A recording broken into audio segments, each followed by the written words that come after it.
Сәлем достар, қалдарыңыз қалай? Баланың мұрнынан су ағудың бірнеше себептері бар.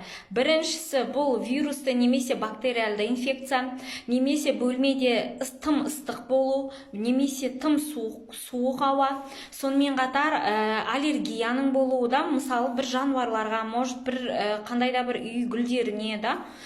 Сонымен қатар мұрын қуысында полиптердің бір бөгде заттардың болуы. Бөгде заттарды мысалы кейде болады, балалар кішкене моншақтарды тығып тастауы мүмкін, ол кезде де мұрнынан су ағуы мүмкін. Сонымен қатар бізде әртүрлі полиптар, ет өсуі мүмкін мұрынға, сол кезде де баланың мұрнынан тынбай су ағуы мүмкін.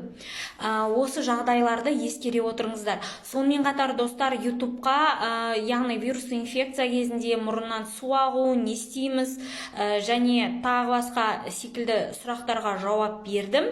Профильді басып YouTube каналыма өтіп, сол видеоны қараңыздар, егер керек болып жатса.